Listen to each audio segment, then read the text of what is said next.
Bleed or Hemorrhage is probably the best status effect in the entire game, as it does just do monstrous damage in an instant when it is procced. Against regular enemies, it is roughly 15% damage, and against bosses, it does do 10% damage. And with how quickly you can proc Bleed in this game, it makes for some of the most broken builds. And Bleed has actually just gotten better as of the DLC, due to things like the Sacred Bloody Flesh body buff, which kind of works like the Kindred of Exaltation, but just in a body buff format, and it will stack with that. And the Ansbach set as well, that does just boost the damage of a bunch of Bleed-based Ashes of War. So for today, we're going to go over the top 10 best weapons that do get Bleed, and the criteria is how well it can perform and how useful it is in PvE. Now, do keep in mind that the list is going to prioritize weapons that are really good at doing bleed damage, more so than weapons that are just really good that happen to get bleed. Starting off at number 10, we have the Falx, which is a new weapon in the DLC. It's a paired curved sword, which I always mention does have the best moveset in the entire game. With its power stance and combos, it just hits so many times really quickly. Those running attacks and jumping attacks are just broken. Now, it is not going to perform as well as other types of power stance curved swords, specifically like the Scavenger's curved swords. Those can just output way higher DPS and just way more blood loss build up because those can be infused. But the Falx does have a unique skill in Revenge's Blade that still actually makes it pretty useful. The skill can lunge in very far, very quickly. So if you do see an opening at a further distance, it can just close in the gap and just instantly go into your next attack, which that follow-up attack is just broken. Not only can it just stun lock all those smaller types of enemies to where it just cheeses every single one of those encounters, but against other bosses that do give you that opening, it's just going to destroy them. It's probably like one of the best burst damages in the entire game, probably outside of like the jumping attack builds. It can proc bleed really quickly, and that final hit just does so much damage that if you end up getting an opening long enough, every boss is just dying. Now that is just going to be its major downside. There is no hyper armor and it is a long animation. So going up against enemies that cannot be staggered as easily is not going to be the easiest thing to get off. But in that instance, you could just use like the regular weapon moveset. This weapon just completely decimates Mohg. Now Mohg does not have good defenses, but something that does have good defenses is NordVPN. If you're ever having problems counteracting scammers, password leaks, or DDoSing, then NordVPN is for you. There are plenty of protection features that range from things like being able to hide your IP, or be warned about certain types of dangerous links or websites that you may have clicked on. Both of these features have helped me out a lot. I'm a person that gets lots of emails and does lots of browsing, and it might be a bit lackadaisical with it sometimes, so NordVPN just gives me that peace of mind to when if I actually click on one of these dangerous links, it will always remind me like, hey, are you sure you want to be doing this? But the reason I have partnered up with NordVPN is to share with you guys an exclusive deal. If you do actually purchase NordVPN on a 2-year plan, you actually will gain an additional 4 months for free, as well as having a 30-day money-back guarantee. So if this does interest you, go to nordvpn.com/Yui, and you will have access to a plethora of amazing protection features, and obviously gain the ability to connect to multiple different servers across the world. You want to watch a Netflix movie that's not available in your country? NordVPN. You want to watch your favorite sport team but they only stream locally? NordVPN. There's been so many times that I've done this just to be able to watch the things that I want. And it definitely saves you from having to go through all of these dangerous websites. But even if you do, you're protected there as well. So yes, if this does interest you, definitely go click on the link down in the description, nordvpn.com/Yui, and you will gain an exclusive deal that does offer you an additional 4 months for free, as well as a 30-day money-back guarantee.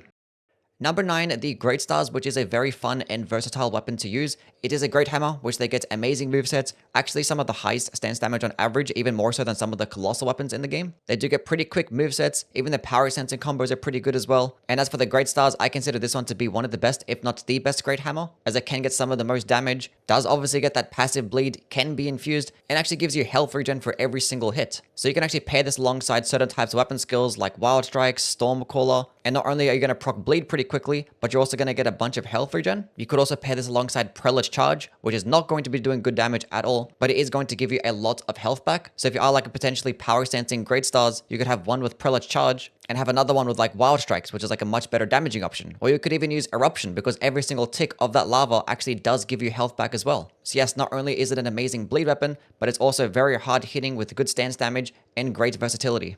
Number 8, the Bloodhound's Fang, a very popular weapon in this game because it's one of the best and you get it right at the beginning of the game too. Very easy to build around as it does only require Somber Stones, doesn't have that high of a strength or dexterity requirements either, and it's a curved greatsword, which they get amazing movesets, really quick movesets at that, has nice range, obviously gets passive bleed, gets bonus damage on jumping attacks, and this weapon also can be buffed, so you can slap on Blood Flame Blade on top of it, and it's end up getting a decent amount of bleed buildup, but arguably the best part about the weapon is going to be its skill. Bloodhound's Finesse, which is a very cheap skill, very high damaging, does get an inherent iframe dodge in the middle of the attack combo, so you can just keep spamming the skill over and over, and in most cases, you're probably just going to end up dodging a bunch of attacks. Now, the only downside that I can say about the Bloodhound's Fang is that it is a quality-based weapon, so you're not going to have any synergy alongside other types of spells, but it is a very easy weapon to use that just gets amazing damage and really good bleed build-up.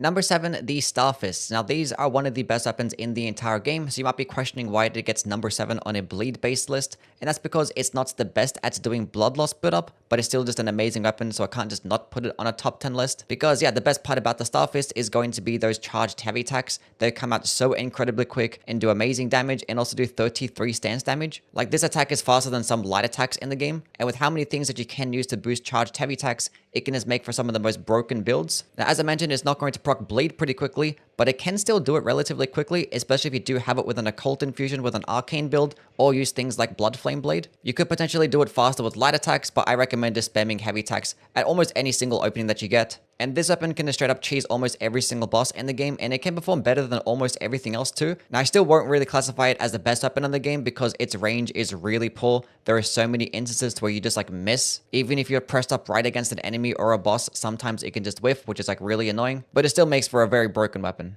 Number 6, the Great Katana. Now, a lot of people don't really like this weapon much because it has slower movesets, because people try to typically compare it to regular katanas, but they're definitely more comparable to curved greatswords, but they actually just can do more damage and arguably have better movesets too, because they get mix-ups of poking attacks. They also get nice horizontal swipes of those heavy attacks too, and they just get much better weapon skill options. And pairing this alongside things like blood tax or repeating thrust can make for some of the most broken builds in the entire game, because not only are you going to be hitting at further distances, but you're also going to be doing amazing damage and just really stupid amounts of blood loss build-up, especially if you're using blood tax and equip things like the Ansbach set, have an occult infusion with all the different types of bleed buffs, and you're going to make an absolutely broken build that can just cheese everything in the game, especially smaller enemies that can be stun locked. Like, I don't know how the Great Katana ended up getting skills like this, because this weapon can just output so much damage. So yeah, if you haven't used a blood tax or repeating thrust Great Katana build, I recommend that you do.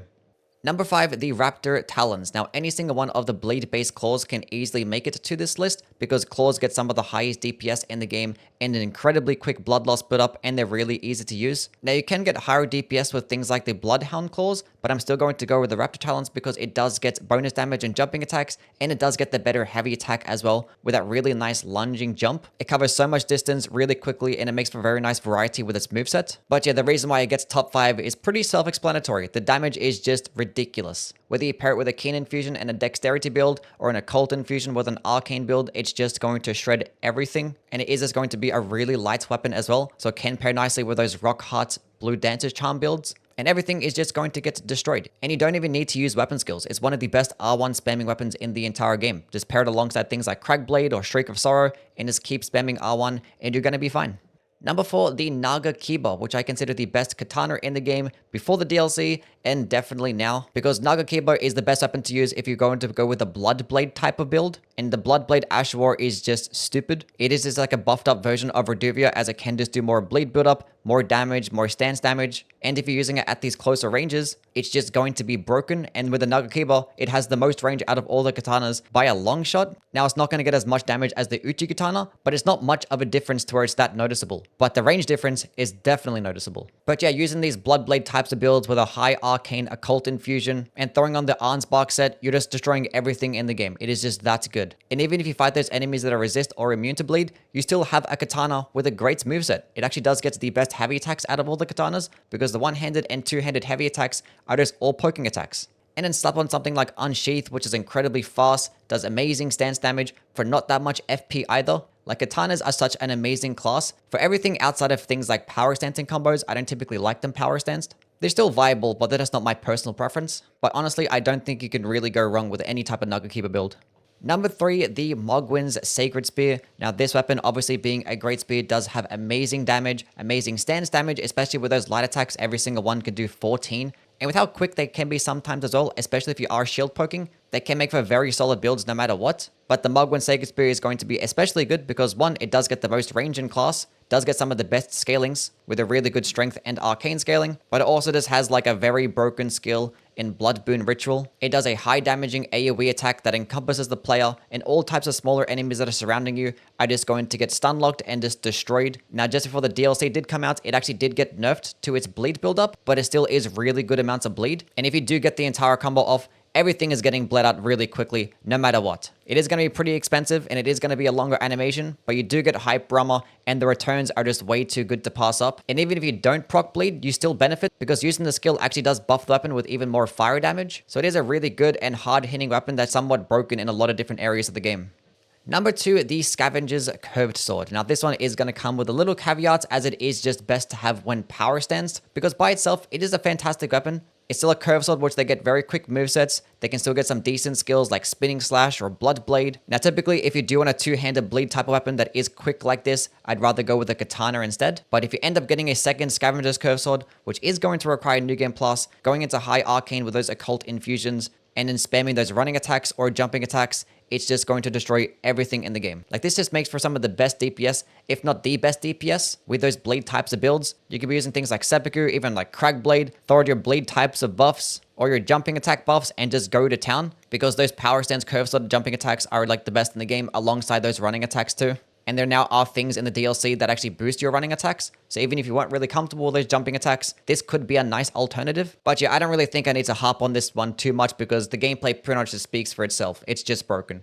Now, as for some honorable mentions, I do want to give a shout out to both the Swordlands and the Warped Axe. These ones don't get passive bleed, but they do perform abnormally well with a bleed infusion. Like, these things get colossal sword types of bleed buildup when bleed infused for some reason, and they also retain some really good strength scaling, to the point where their damage is also really good, alongside us having stupid amounts of bleed buildup. And something like the Warped Axe has actually gotten recently buffed to where those light attacks are a lot faster now. And the Sword Lance is probably like the hardest hitting piercing weapon in the game. And there are so many different types of weapon skills that you can pair alongside these things to make for just really broken builds. Also, do want to give a shout out to the Bloody Hellas and the Cross Naginata. They were close to making it to the list, and they're both S tier weapons, but I just couldn't put it on, unfortunately. And at number 1, the Blood Fiend's Arm. Surprise, surprise, this weapon is just broken. It's a colossal weapon that gets like an incredibly fast charged heavy attack. Like, this charged heavy attack is faster than like great swords and curved great swords. Like, it's just stupid. It's a quick downward slam that does over 46 stance damage. And it does stupid amounts of bleed buildup with a bleed type of infusion. It's a weapon that gets a split arcane and strength-based scaling. And when going into a bleed infusion, it kind of doubles down into the arcane stat, to where you actually end up getting a C scaling and arcane. And even with like a little bit of arcane investment, you can get easily upwards of 200 bleed buildup. And hitting with a charged heavy attack does leave like a little bleed based AoE that's going to scale with the arcane. And you can be proccing bleed on like almost every single hit against a lot of different types of enemies. And just also be doing just stupid amounts of stance damage, especially when paired alongside Cragblade. You could be doing over 50 stance damage on a charged heavy attack, over 50 stance damage with a guard counter, and also just be doing over 200 bleed per hit as well. It is just a ridiculous weapon. I consider it to be the best charged heavy attack weapon in the game, and probably the best bleed weapon too.